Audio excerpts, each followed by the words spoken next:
Hello viewers, আশা করি সবাই খুব ভালো আছেন।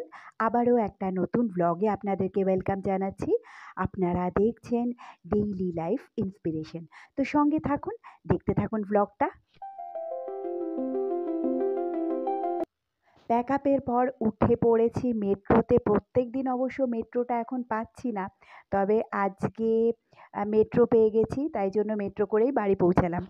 পরের দিন সকালবেলা আবার চলে এসেছি সেই দমদম মেট্রো স্টেশনে। এখান থেকেই আজকে যাব। এই স্টেশনটা সকালবেলা এত খালি খালি দেখতে পাচ্ছেন তো। একটু পরেই কিন্তু প্রচণ্ড ভিড় হয়ে যায় যখন অফিস টাইমটা শুরু হয়ে যায়।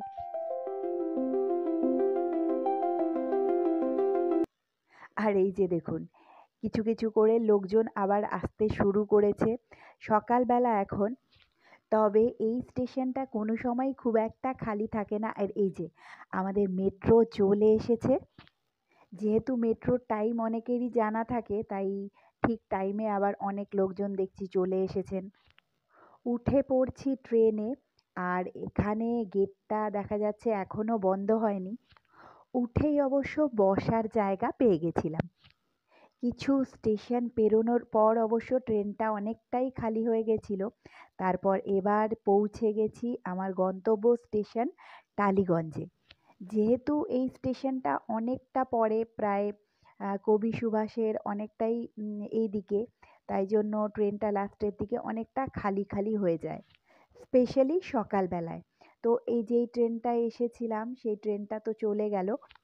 আর উল্টো দিকের প্ল্যাটফর্মেও একটা ট্রেন চলে এসেছে, এটা যাচ্ছে দক্ষিণেশ্বরের দিকে। তো এবার আমিও চলেছি এক্সিট গেটের দিকে। আর এই যে এখানে দেখতে পাচ্ছেন সকালবেলা টালিগঞ্জ মেট্রো স্টেশন। তো এবার এখানে টিকিটটা স্ক্যান করে বেরিয়ে যেতে হবে।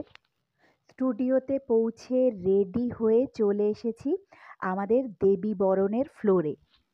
তো বন্ধুরা, আজকের ব্লগটা এই পর্যন্তই। আমার ব্লগগুলো কেমন লাগছে কমেন্ট সেকশানে অবশ্যই জানাবেন। দেখা হচ্ছে খুব তাড়াতাড়ি নতুন আরও একটা ব্লগের সাথে।